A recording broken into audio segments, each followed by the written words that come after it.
Le Centre d'action bénévole Gascon-Percé est toujours prêt à aider les gens dans le besoin et le temps des fêtes ne fait pas exception. Alors que des dizaines de familles ont pu profiter de la générosité de cette équipe qui fait du bien aux gens. Un reportage de Thierry Haroun.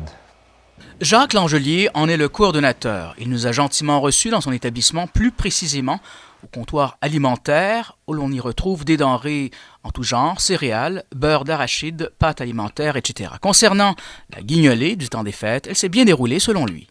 Ça s'est très bien passé. Pour les paniers de Noël, regarde, ça fait X années qu'on fait ça, 15 ans et plus, peut-être 20 et plus aussi. Là.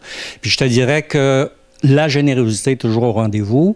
Toutes les demandes ont été acceptées, mais entendons-nous, c'est toutes les demandes qui répondaient aux critères. C'est sûr que la guignolée comme telle, c'est l'argent de monsieur et madame tout le monde de la MRC Rocher-Percé. Donc, par souci de respect et de transparence, on se doit de bien gérer ces argents-là. Alors, ça veut dire qu'on demandait des preuves de revenus et de dépenses et que toutes les personnes, il y a peut-être une exception, on regarde sur les 250 et plus qu'on a reçus, mais toutes les personnes qui ont demandé ont reçu un panier de Noël qui répondait aux critères.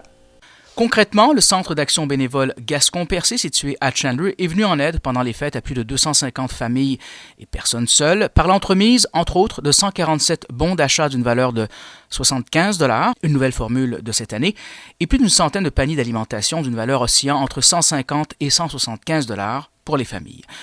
Quant à la clientèle desservie, ce sont non seulement des gens qui vivent de l'aide sociale, mais aussi des gens qui travaillent au salaire minimum, rappelle M. Langelier. Clientèle, c'est toujours la même clientèle, mais attention, je dis toujours, parce qu'au début, c'était des gens qui vivaient d'aide sociale.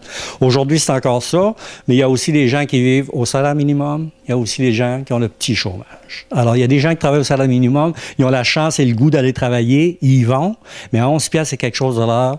Tu ne peux pas faire de merveille avec ça. Alors, à ce moment-là, on leur donne un coup de main, non seulement à Noël, mais en cours de l'année aussi. Ce sont plus des femmes, des hommes, des familles monoparentales, des hommes seuls, c'est quoi? Je te dirais que, grosso modo, là, c'était, je dirais, des personnes seules, à faible revenu, mais 102 quand même qui comportaient 2 enfants et plus.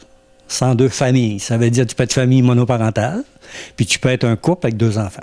Cela dit, l'établissement qui emploie 6 personnes à temps plein est ouvert à l'année, ce qui fait que des gens peuvent y apporter de la nourriture pendant les heures d'ouverture, voire des vêtements. Fait-il également valoir. Et ce qu'on vous demande, est-ce que ça serait possible maintenant, de temps en temps, de nous apporter un petit peu de nourriture? Comme on a moins de budget, on peut dépanner, c'est sûr, mais le dépannage n'est plus à l'image de ce qu'il était il y a 10 ans. Il y a moins de nourriture dans le dépannage. Donc, c'est déjà commencé. Il y a des gens qui viennent nous apporter de la nourriture. Puis, mine de rien, bien, si on calcule ça dans un mois, qu'il y a 10-12 personnes qui viennent avec un sac ou 2, bien, à ce moment-là, ça fait beaucoup de bouffe que nous, on n'a pas à acheter sur le terrain. Alors, c'est déjà commencé. Moi, je demande aux gens, continuons la solidarité à la mesure de ce qu'on peut faire. Puis, on va faire la différence, c'est sûr.